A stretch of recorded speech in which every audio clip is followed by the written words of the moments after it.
ल ओके,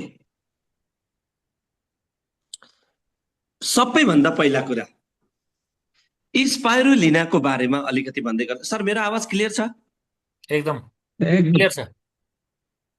है? Yes sir. स्पाइरुलिनाको क्लियर। बारेमा भन्नुपर्दा विश्व स्वास्थ्य संगठन WHO, okay, WHO world health अर्गनाइजेसनले स्पाइरुलिनालाई सुपरफुड लेख्नु त फटाफट लेख्नु च्याट बक्समा के भनेर मैले लेख्नुपर्छ। मेरो मिटिङमा त फेरि सबै चल्नु पर्यो, माइन्ड चल्नु पर्यो, यो फिङ्गर चल्नु पर्यो, सबै चल्नुपर्छ। तपाईँलाई थाहा होला है, किन म एकदम यस्तै छ मेरो ह्याबिट। सुपरफुड रे लेख्नुहोस् त ल, सुपरफुड। ओके ओके, कोले लेख्नुभयो म हेर्छु। मैले लेखिसकेँ। Thank you very much. Okay, लेख्नुहोस् सुपरफुड। लेख्नुभयो। ओके, सृजना गुरुङजीले लेख्नु superfood. Okay okay, very good, स्याबास। सुपरफुड नेपालीमा लेख्नुहोस्, रोमनमा लेख्नुहोस्, जुन भाषामा लेख्नुहोस्, गुरुङ भाषामा लेख्नुहोस्, तामाङमा लेख्नुहोस्, तर लेख्नुहोस्। Very good, wow. यतिखेर तपाईहरु सबको माइन्ड एक्टिभ छ। जति हाम्रो यो औलाहरू चल्छ नि त्यति माइन्ड पनि एक्टिभ हुन्छ डियर फ्रेन्ड्स। ओके, अब म तपाईलाई सुनाउँदै छु है। त्यो स्पाइरुलिना हो के?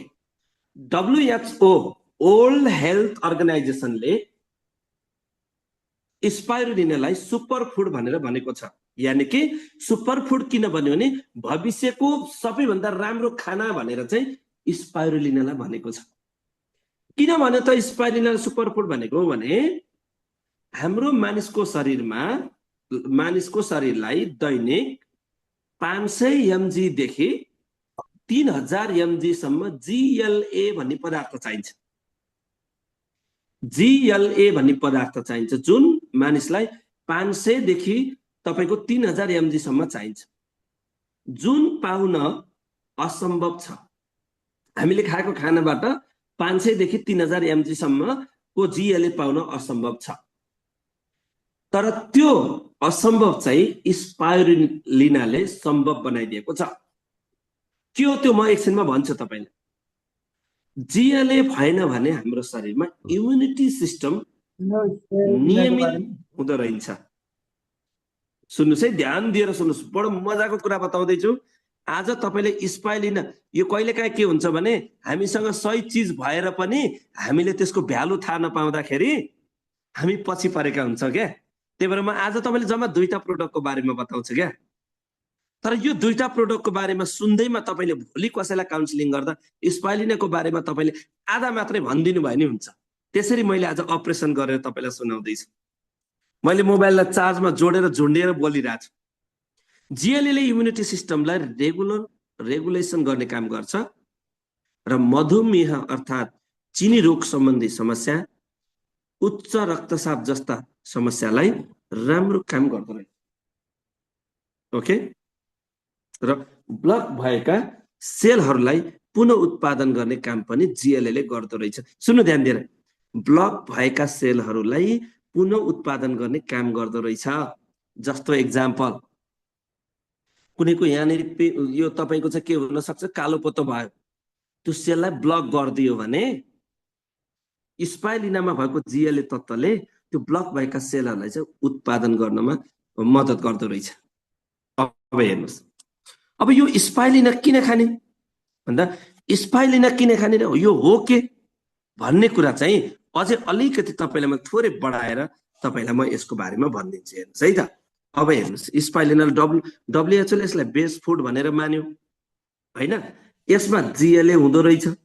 GLA हाम्रो शरीरमा कमसेकम 300 देखि 500 तपाईको चाहिँ 300 देखि 500 mg को चाहिदो रहेछ। हेर्नुस् हैन, 300 देखि 500 mg को चाहिदो रहेछ हामीलाई।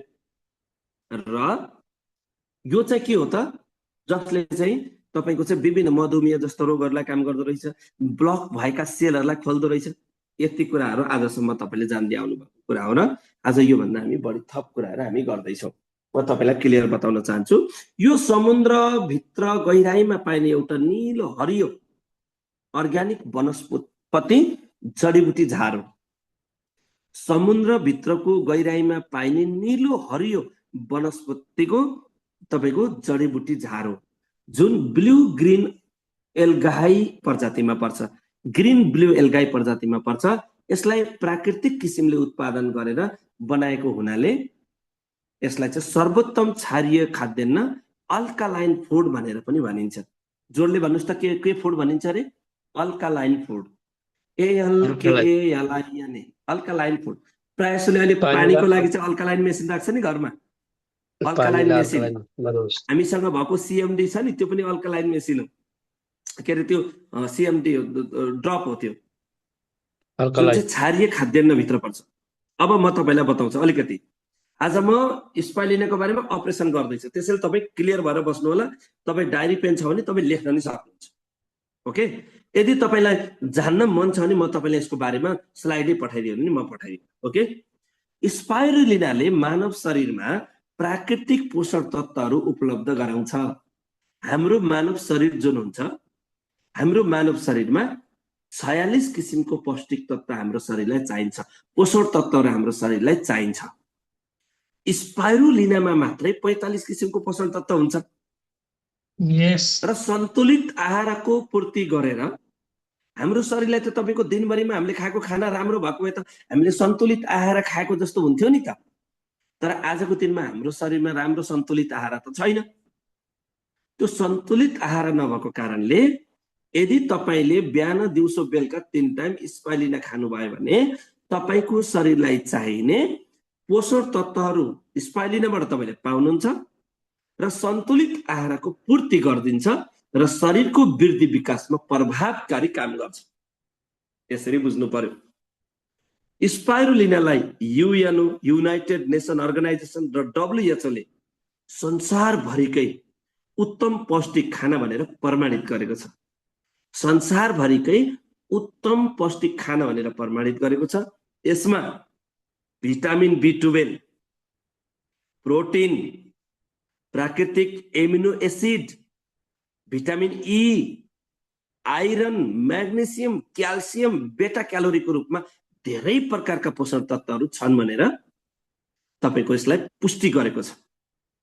र यी तत्त्वहरू, यी पोषण तत्त्वहरू हुने भएकोले यसले मानव शरीरमा प्राकृतिक पोषण तत्त्वहरू हुने भएकोले यसले मानव शरीरलाई प्राकृतिक पोषण प्रदान गर्छ र विभिन्न प्रकारका प्रभावकारी रोग, विभिन्न प्रकारका रोगहरूको प्रभावकारी उपचार पनि गर्छ। अब हेर्नुस्, शरीरमा रोग लाग्छ कारण के? भिटामिनको कमी, प्रोटिनको कमी, प्राकृतिक एमिनो एसिडको कमी, भिटामिन E को कमी। अहिले देशैभरि भिटामिन D को कमी छ। हेर्नुस् त, देशभरि भिटामिन D को कारणले कति मानिसहरू रोगी भएका छन्। हेर्नु त, भिटामिन D भयो भने निद्रा नलाग्ने, अल्छी लाग्ने, शरीर दुख्ने, हड्डी दुख्ने, मासु दुख्ने। अनि भिटामिन D पाउनलाई के गर्नुपर्छ? घाममा बस्नुपर्छ। घाममा हामी कति मिनेट बस्छौँ? हाम्रो शरीरलाई पुग्ने भिटामिन D हाम्रो शरीरले पाएको छ त? छैन। अनि भिटामिन D को कारणले हुने रोग लागिरहेको छ। त्यस्तै भिटामिन B12, प्रोटिन, प्राकृतिक amino acid, vitamin E, iron, calcium, magnesium, बेटा क्यालोरीको रूपमा धेरै प्रकारका पौष्टिक तत्त्वहरू चाहिँ स्पाइरुलिनामा हुन्छ। र तपाईको शरीरलाई चाहिने यी चीजहरू स्पाइरुलिनाको क्याप्सुलबाट तपाईको शरीरले पाउँछ र तपाईको शरीरमा रोग लाग्न भन्दा रोगै लाग्न दिँदैन। यदि लागेको छ भने पनि प्रभावकारी रूपमा यसले चाहिँ के गर्छ? उपचार गर्छ। एक, हामी यहाँसम्म क्लियर छौं? बुझेका छौं? ओके, म मात्रै बोले। अब म सर तपाईको बारेमा म जान्न चाहन्छु। ल, बुझ्ने साथीहरूले चाहिँ एकचोटि यस टाइप हान्नुस् त। अहिलेसम्म मैले भनेको कुरा बुझ्नु भएको छ नि? यस टाइप गर्नुस् प्लिज। फटाफट। मलाई चाहिँ तपाई एक्टिभ हुनुपर्छ। हेर्नुस्, मेरो ह्याबिट यस्तो छ। ओके, केयर सिंह सरले यस लेख्नु भएको छ। Okay, very good. खोइ अरु साथीको यस? म हेर्दै जान्छु फटाफट। ओके, तोप बहादुर सर यस, युवराज गुरुङ सर यस, विष्णुमाया गुरुङ जी यस, अस्मिता जी यस, सोबिन जी यस, जुम यस, यम कुमारी जी यस। एब्सोल्युटली सबै साथीहरु लेख्ने, सबै साथी एक्टिभ हुनु पर्यो। मिटिङमा नारायण थापाजी लेख्दै हुन्छ यस। ओके, चन्द्र सरले लेख्दै हुन्छ यस। ओ हेरे कति बाटो, यस मात्र लेख्दिनु। Very good, no problem, you have to active. तपाई एक्टिभ हुनु जरुरी छ, किनकि हामी कति गम्भीर कुरा भन्दैछौँ हैन? ओके, अब हेर्नुस्, यसमा विभिन्न प्रकारका पौष्टिक तत्त्वहरू हुन्छन्। मैले पहिला पनि भने, फेरि दोहोऱ्याइदिन्छु। Vitamin A, vitamin B, vitamin B1, vitamin B2, vitamin B3, vitamin B6, vitamin B12, vitamin E, हैन, nicotinic acid, iron, vitamin magnesium, calcium, beta calorie आदि पाइन्छ। अमेरिकी राष्ट्रिय स्वास्थ्य अनुसन्धान परिषद, हेर्नुहोस् है, सुन्नुहोस्, अमेरिकी राष्ट्रिय स्वास्थ्य अनुसन्धान परिषदद्वारा प्राकृतिक खाद्य पोषण र क्यान्सर रोग सम्बन्धी प्रतिवेदन अनुसार बीटा क्यालोरी युक्त खानेकुराहरू खाने गरेमा सबै किसिमका क्यान्सर रोगको जोखिम कम हुन्छ भनेछ। अमेरिकाको राष्ट्रिय स्वास्थ्य अनुसन्धान परिषद र खाद्य पोषण र क्यान्सर रोग सम्बन्धी एउटा अनुसन्धान गरेर एउटा प्रतिवेदन तयार पारे। त्यो प्रतिवेदनले के भन्यो भने यदि कुनै पनि खानामा बीटा क्यारोटिन युक्त खानेकुराहरू छ भने, त्यस्तो प्रकारको खाना खाने हो भने हाम्रो शरीरमा सबै प्रकारका क्यान्सर रोगको जोखिम कम हुन्छ भनेर भनेको छ। अब यो बीटा क्यारोटिन भने के हो, कहाँबाट पाइन्छ? हाम्रो जीवनका कुरामा गर्छु मैले। बीटा क्यारोटिन प्राय जसो गाजरमा पाइन्छ, सखरखण्डमा पाइन्छ, ब्रोकाउलीमा पाइन्छ, हैन, त्यति मात्र नभएर हरियो सागसब्जीहरूमा पाइन्छ। यसमा प्रशस्त मात्रामा बीटा क्यारोटिन हुन्छ। किनकि बीटा क्यारोटिन भनेको के हो भन्नुहुन्छ भने म सजिलो भाषामा बताइदिन्छु, एन्टिअक्सिडेन्ट हो। यो एन्टिअक्सिडेन्टले के गरिदिन्छ भने फ्री रेडिकल्सहरूलाई चाहिँ निष्क्रिय बनाइदिन्छ। के हो त फ्री रेडिकल्स भनेको? म तपाईलाई बताउँछु। तपाईले मोबाइल अफ गरेर अन गर्दा तपाईको मोबाइलको छेउछेउमा नीलो कलर बलेको हुन्छ के, रेडिकल्स हो।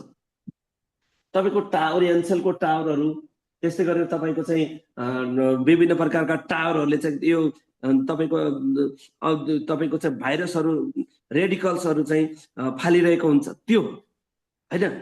हैन, फ्री रेडिकल्स भनेको के रहेछ त नि भन्दा चाहिँ वातावरणीय प्रदूषण हो रे के यो, हैन।